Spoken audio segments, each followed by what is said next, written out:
Another round! Another round! Another round! क्या हुआ? Another round! Nikita! Nikita मेरी uncle! Uncle!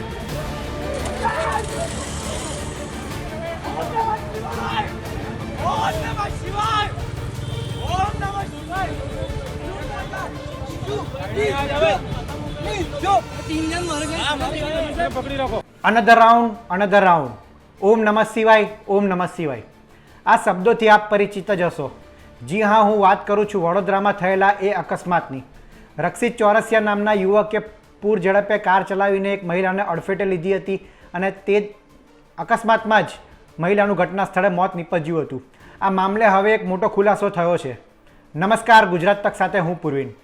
વડોદરાના કારેલીબાગ વિસ્તારમાં આમ્રપાલી કોમ્પ્લેક્સ પાસે ગત હોળીના દિવસે રક્ષિત ચોરસિયા નામના યુવકે પૂર ઝડપે કાર ચલાવીને અકસ્માત સર્જ્યો હતો. તેણે 2 થી 3 વાહનોને અડફેટે લીધા હતા. આ અકસ્માતમાં 37 વર્ષીય મહિલાનું ઘટના સ્થળે જ મોત નીપજ્યું છે. આ બાદ ટોળા એકત્રિત થઈને રક્ષિતને ઢોર માર માર્યો હતો અને તેને પોલીસને સોંપ્યો હતો. તેની સાથે જ કારમાં સવાર પ્રાંશુ નામનો યુવક હતો. તે બહાર નીકળીને કહે છે કે મેં અકસ્માત સર્જ્યો નથી, હું કાર ચલાવતો નહોતો. આ જે રક્ષિત છે તે કાર ચલાવતો હતો, તેણે આ અકસ્માત સર્જ્યો છે.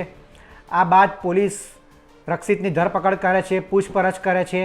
આ દરમિયાન રક્ષિત એવું કહે છે કે એક ખાડાના લીધે આ અકસ્માત થયો હતો, બાકી તે તો ગાડી ધીમી જ ચલાવતો હતો અને આ ખાડો તેને દેખાયો ના અને તેના લીધે અકસ્માત થયો હતો. બાકી તેની ગાડીની સ્પીડ 50 કિલોમીટર પ્રતિ કલાક જેટલી જ હતી. ત્યારબાદ તેણે દારૂ પીધો છે કે નહીં તે પણ એક સવાલ હતો. ત્યારે હવે એક મોટો ખુલાસો સામે આવ્યો છે. પોલીસે સમગ્ર મામલે રક્ષિતને તપાસ કરવા માટે તેનો FSL રિપોર્ટ કરાવ્યો હતો. આ FSL રિપોર્ટ હવે આવી ગયો છે અને FSL રિપોર્ટમાં રક્ષિતે ગાંજો પીધો હોવાનું સામે આવ્યું છે.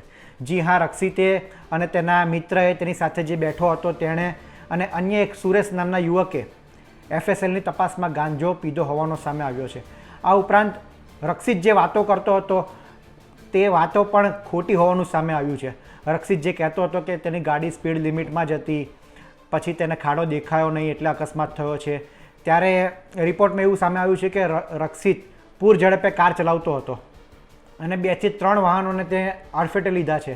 આ ઉપરાંત તે ગાંજો પીધેલો હતો અને તેની સાથેનો તેનો સાગરિક, તેનો મિત્ર એ પણ ગાંજો પીધો હતો. ત્યારે હવે તેની સામે NDPS એક્ટનો ગુનો નોંધાયો છે અને પોલીસ આ મામલે હવે રક્ષિતની અન્ય એક કેસમાં ધરપકડ કરશે અને ટ્રાન્સફર વોરંટથી પોલીસ તેની પૂછપરછ માટે તેને ધરપકડ કરશે. આ ઉપરાંત રક્ષિતની સાથે જે તેનો મિત્ર હતો પ્રાંશુ, તેની સામે પણ હવે ગુનો નોંધાયો છે.